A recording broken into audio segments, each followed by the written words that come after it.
A Knight of the Seven Kingdoms, Episode 4, is called 7, because Dunk needs 7 knights in a trial of 7 to fight for his life.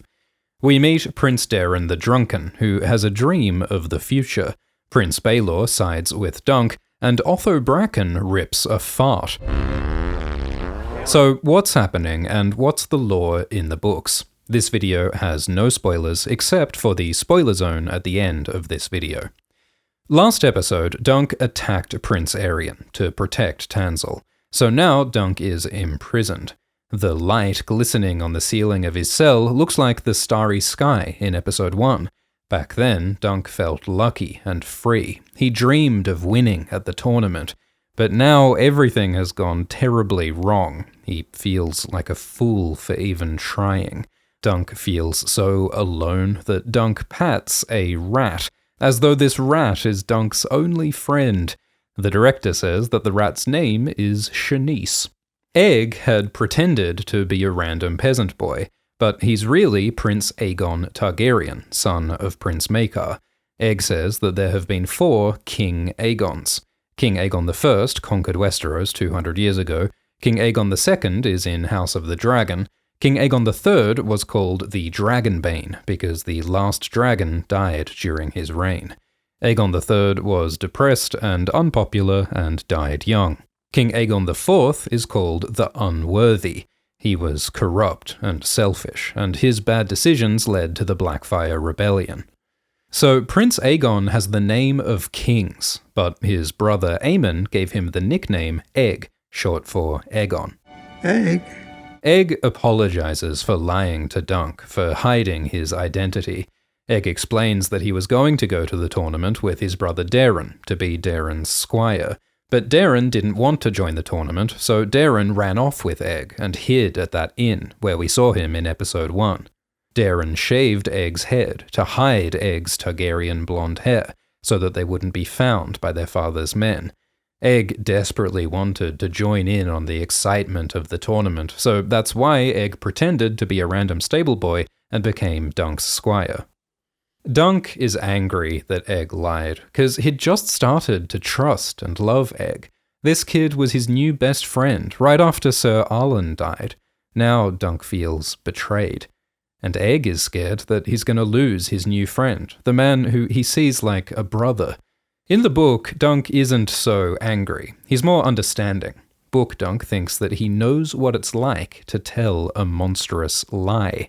This is a hint that Dunk is lying about Arlen knighting Dunk, that Dunk isn't really a knight, just like Egg lied about his identity. Dunk and Egg both lied to join this tournament. Dunk faces Prince Baelor Targaryen. Baelor is Egg's uncle, he's heir to the throne, and he's Hand of the King, so Baelor is the second most powerful man in the realm. We see Baelor reading books. Maybe he's reading legal history that might help with Dunk's situation. Baelor blames Egg for getting Dunk involved with Arion. If Egg hadn't told Dunk to come and help Tanzil, Dunk wouldn't be in this mess. But Dunk says that Egg's intentions were good, that he's a good boy and a good squire. This means a lot to Egg. Their friendship can heal. Egg's brother Daeron is telling lies about Dunk. Daeron says that Dunk kidnapped Egg. And Arion wants Dunk dead for hitting him. Baelor knows that Dunk was just protecting Tanzil, and he knows that Tanzil's play probably wasn't intended as treason. As a knight, Baelor swore to protect innocent people like Tanzil and like Dunk. But Baelor is also meant to protect the royal Targaryens, to side with his family, with his nephew, Arion.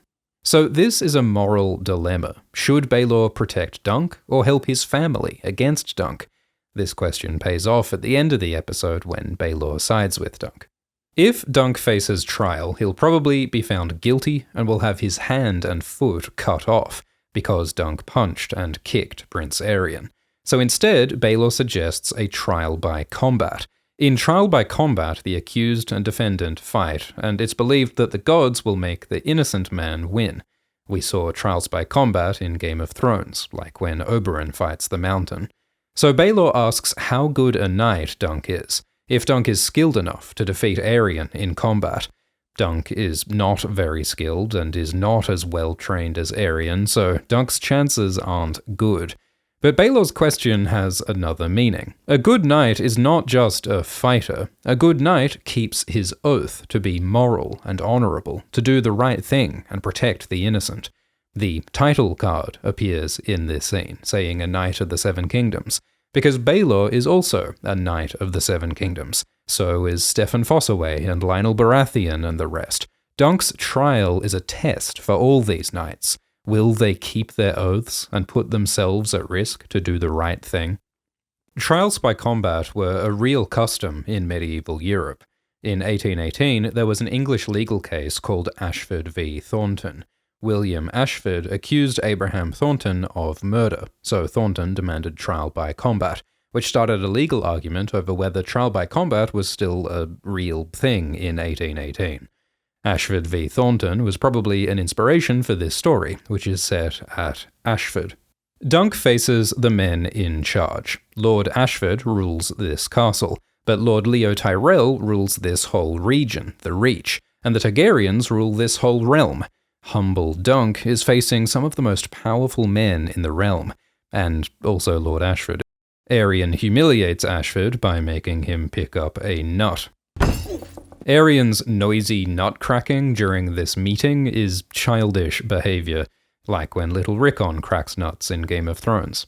Dunk demands trial by combat, and at first Aerion tries to refuse, which he doesn't do in the book. It seems that Aerion is afraid to fight Dunk, which makes sense because Dunk just beat Aerion up last episode. So then Aerion demands a trial of 7. Instead of just Dunk fighting Aerion, it'll be 2 teams of 7 men each fighting each other. Dunk doesn't have 6 other knights to fight with him, so he'll probably just lose by default. Even if Dunk does find 7 knights to fight with him, Aerion's team will have skilled fighters like the Kingsguard. So either way, Aerion will probably win, and he could also get the glory of winning the first Trial of 7 in 160 years. Trials of 7 are an ancient Andal custom. The Andals are a people who came to Westeros thousands of years ago. They brought steel and the faith of the Seven religion, and they largely conquered the existing people, the First Men. Only the North successfully resisted the Andals and still keep First Men customs. Trials of 7 are meant to be more holy, because they honour the 7 gods, though in the book Leo Tyrell cynically suggests that the Andals just loved fighting. The last Trial of 7 in Westeros was between King Maegor Targaryen the Cruel and the Faith Militant. 13 knights died, and King Maegor was the last man standing, though he almost died himself. So a new Trial of 7 will be a big historical event, a chance for glory and legacy. Maekar says this is all nonsense. Aerion created this mess and is making a big embarrassing spectacle of himself. All Maekar wanted was for his sons to perform well at the tournament. But Aerion disgraced himself at the jousting, started a riot, assaulted a puppeteer, and is in a legal battle with a hedge knight. Daeron disappeared to get drunk, and Egg pretended to be a bald peasant. Maekar is deeply frustrated and ashamed of his chaotic family. Dunk doesn't know 6 knights who would fight for him, so he's pretty sure that he's gonna die. Raymun Fossoway asks if Dunk is hungry. Previously, Dunk said that he's always hungry, but now Dunk says that he's not hungry. Dunk must be really anxious if he's saying no to food. Only knights are allowed to fight in the Trial of 7, and Raymun is just a squire. But Raymun's cousin Steffon is a knight, and he says that he'll fight for Dunk, because Steffon says that he wants glory. The semi-canon house words of House Fossoway are a taste of glory. And like Raymun, Steffon hates Targaryen rule. He wants to make a political statement against the royal family. In the books, tournaments are sometimes used for political scheming, even plots of rebellion. Steffon says all knights swear to protect the innocent, and he promises to protect Dunk. This makes it all the more hypocritical when Steffon later betrays Dunk. Steffon's promises are worthless. Steffon says he'll find more knights to fight with Dunk. He says he's friends with Lionel Baratheon and Lord Daemon Lannister and Otho Bracken. In the book, Raymun says that these powerful men probably actually don't know Steffon of Cider Hall, And in the show, Lionel gets Steffon's name wrong. The fuck is this Steffon? Raymun suggests that Dunk should run away. In the book, Dunk thinks that if he runs, he'll have to live as an outlaw, and he decides that he'd rather die than be a dishonorable criminal. In the show, Dunk feels like he's being punished by the gods for not knowing his place, as though it was too bold for Dunk to attack a prince, or it was too ambitious for Dunk to want to win at the tournament, and he might feel guilty for lying about being a knight if Arlen didn't really knight Dunk. Dunk faces Daeron Targaryen. Daeron is Prince Maekar's eldest son and heir, but Maekar sees Daeron as a disappointment, because Daeron is not good at fighting or anything. He's kind of useless, and Maekar is a harsh, unsympathetic father. He will change, gods be damned. I'll swear I'll see him dead. Daeron copes by drinking, whoring, and making jokes. Daeron's a lot like Tyrion Lannister. Daeron is called the Drunken, and in the graphic novel he has custom personal heraldry. Daeron's Targaryen dragon is facing backwards, suggesting that Daeron is different from his family, and is perhaps a bit lost. Daeron is a mess after his drinking binge. In the book, Daeron's hands are shaking because he's going through alcohol withdrawal. At the inn in episode 1, Daeron paid with a gold coin, a dragon, a hint that Daeron was a Targaryen.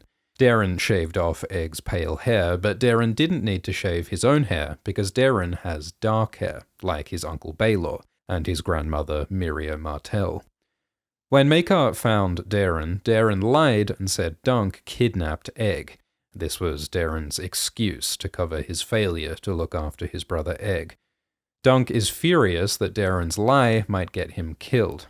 Daeron apologizes for the lie, and Daeron says that in the trial he won't fight back. Daeron says he'll fall down and won't be a threat.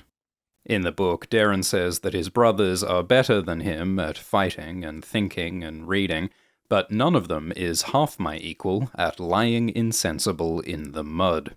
Egg wants Dunk to kill his brother Aerion, because Aerion has been cruel and abusive to Egg. He threatened Egg with a knife, said he'd make Egg his sister and marry him. Aerion also threw Egg's cat down a well. This is why Egg knew that Aerion deliberately killed Humphrey Harding's horse, why Egg shouted for Aerion to be killed. Egg wants his monstrous brother dead. But it won't be easy, because Aerion's side will have Prince Maekar and 3 Kingsguard who are all strong warriors, while Dunk's team currently just has Steffon. You can actually hear crickets in this awkward silence. Daeron says that his dreams come true. Some Targaryens see the future in their dreams, like Daenys Targaryen foresaw the doom of Valyria. In House of the Dragon, King Viserys and Helaena foresee the future. And now Daeron dreamed of Dunk, and a fire, and a dead dragon. In dreams, dragons can symbolize Targaryens, so this dream might mean that Dunk will kill a Targaryen. In the book, Daeron thinks that the dead dragon might be him. He's afraid that Dunk might kill him, and that's why Daeron told Dunk to stay away from him in episode 1. Dunk hopes that the dead Targaryen will be Aerion, that he'll kill Aerion in the trial. But in this world, prophecies are treacherous. Sometimes dreams come true in unexpected ways. If you want to know if Daeron's dream comes true, watch the end of this video. Daeron has a deep sadness. He seems helpless and hopeless. Author George Martin often writes these melancholy characters, like Rhaegar Targaryen, haunted by dreams and doom. Dunk dreamed that he could be a knight, that he could win at the tournament and could kiss Tanzil, but those dreams have not come true. Dunk holds the head of Tanzil's Florian the Fool puppet, because Florian represents hope, idealism, naive, romantic heroism. But now Dunk's foolish heroism might get him killed. Dunk holds the head like Hamlet holds Yorick's skull. Dunk faces death, just as Red and Bearney warned Dunk in episode 1. Dunk talks with Steely Pate, the smith who sold Dunk armor. Pate says that Tanzil and the puppeteers have gone, they're going home to Dawn. But Tanzil left behind the shield that she painted for Dunk. Dunk now feels that the symbolism of his heraldry is dark and negative, because the sunset brings night, the shooting star is falling. Dunk's hope has turned to dread. But Pate encourages Dunk, says the elm on his shield represents life. Pate reminds Dunk of a shield rhyme, "Oak and iron guard me well, or else I'm dead and doomed to hell." In the book, Arlen taught Dunk that rhyme. Pate upgrades Dunk's shield for free, because Pate appreciates that Dunk did the right thing, protecting Tanzil. In the book, several common people thank Dunk for standing up for the small folk against Prince Aryan. Pate says that Dunk is a knight who remembered his vows. Showrunner Ira Parker says they were going to include this line, but Ira forgot it by mistake. Dunk comes to the tourney grounds for his trial. In episode 1, Ashford was sunshine, green grass, and colourful banners, but now it's brown mud and grey mist. Author George Martin writes about broken dreams, disillusionment, when hope clashes with harsh reality. But in a dark, cynical world, it's all the more essential, all the more heroic, to persist and fight for the light. Egg found 4 knights who'll fight for Dunk: Humphrey Harding, Robin Reisling, Humphrey Beesbury, and Lionel Baratheon. Humphrey Harding wants revenge on Aryan because Aryan killed his horse and broke his leg. With his broken leg, Harding can't fight on the ground, but he is skilled on horseback. Robin Reisling, the Mad Knight, says that he wants to be loyal to the Targaryens, but that the Targaryens went against the gods, like the Targaryens broke their knightly vows by siding with the dishonorable Aryan. In the book, Robin doesn't speak, it just says that Egg knew Robin from a past tourney. Humphrey Beesbury jousted against Humphrey Harding earlier. We also saw Beesbury dancing at Lionel's party in episode 1. You can recognize Beesbury by his magnificent yellow moustache. The Beesbury Castle is called Honeyholt, and their semi-canon motto is "Beware our sting." Let's hope that Beesbury fights as well as he dances. Lionel Baratheon joins because a trial of 7 is an opportunity for glory. Lionel wants to fight the Kingsguard, and in the book he says that he hopes to tweak Prince Maekar's nose. The book says that Egg poured a jug of wine on Lionel's head to make him help Dunk. Steffon Fossoway said he'd join Dunk, but now Steffon betrays Dunk and joins Aryan's team instead, because Aryan promised to make Steffon a lord. So Steffon breaks his promise for selfish gain. He's a corrupt, dishonorable knight. Steffon waited until the last moment to betray Dunk so that Dunk has no time to find 2 more knights. Dunk could be disqualified. So Raymun asks Dunk to knight him so that Raymun can fight in the trial. Any knight can make a knight, but Dunk hesitates. Why? Maybe Dunk just doesn't want Raymun in danger. We know that Raymun isn't a very strong fighter. But the real reason is probably that Dunk isn't a real knight, and he doesn't want to give Raymun a fake knighthood from a fake knight. Dunk also might not know the words to the knight's oath, because Dunk's never taken that oath. Lionel looks at Dunk thoughtfully. Maybe Lionel figures out that Dunk is a fake knight. So Lionel knights Raymun instead. The knight's oath evokes the gods of the Faith of the Seven. Knighthood is an Andal tradition, like Trials of 7. The warrior charges knights to be brave, the father charges knights to be just, the mother charges knights to defend the young and innocent, and the maiden charges knights to protect all women. Dunk did all these things when he protected Tanzil, even if Dunk hasn't sworn this oath. While Raymun looks up at Lionel knighting him, Dunk looks up at Arlen, shrugging. This is another hint that Arlen didn't knight Dunk. Maybe Dunk's wondering why Arlen didn't knight him. But it's also like Dunk is looking for guidance from his dead father figure, like Simba with Mufasa's ghost. But Arlen can't help Dunk now. To survive, Dunk will have to be better than his father figure ever was. The director said that this shot of Dunk looking up was taken by accident while they were moving a camera, but it looked cool, so they included it. Arian's team arrives. Arian, Daeron, and Maekar wear black armor, while the Kingsguard Knights, Roland, Donal, and Willem, wear white. The book poetically describes the 3 black knights and 3 white knights as they're emerging from the mist. Dunk needs one more knight on his side, so he gives a passionate speech to the crowd. Dunk says that Arlen wasn't his father, but still he taught Dunk to be a good knight. There are shots of other fathers and sons, and of Maekar and Egg. Maekar has such bad relationships with his sons, and in some ways, Dunk is like a father to Egg, like Arlen was to Dunk. Every knight in the crowd has sworn to do justice and to protect the innocent. They all should help Dunk. They all saw that Prince Arian is cruel and dishonorable, but in this cynical political world, they don't want to go against the royal family to protect a lowly hedge knight. One man stands as though he'll join Dunk, but then he loudly farts. Like the pooping in episode 1, this crude joke undercuts the dramatic moment. This fart is not in the book. But this knight is Sir Otho Bracken, nicknamed the Brute of Bracken, because 3 years ago, at a tournament in King's Landing, Otho Bracken killed Lord Quentin Blackwood. Otho smashed Quentin's face in through his helmet. And this was probably maybe an accident, but the Blackwoods are angry about it. The Brackens and Blackwoods have hated each other for thousands of years. We see Brackens fighting Blackwoods in House of the Dragon and in the main Game of Thrones books. The Dunk and Egg books mention Otho Bracken a lot, and author George Martin recently said that he's been writing a new Dunk and Egg story set in the Riverlands, where the Brackens and Blackwoods are. So fans speculate that this new story might involve Otho Bracken. In the book, Dunk calls out Manfred Dondarrion, Lord Daemon Lannister, Lord Carron, Lord Swan, and Otho.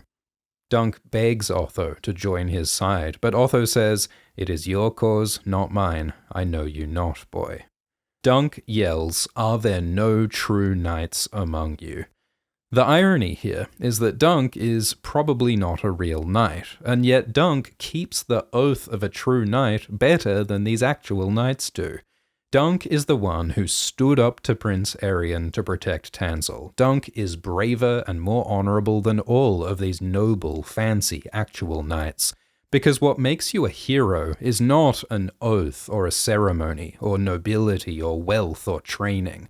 It's your choices, your heart, that makes you a hero.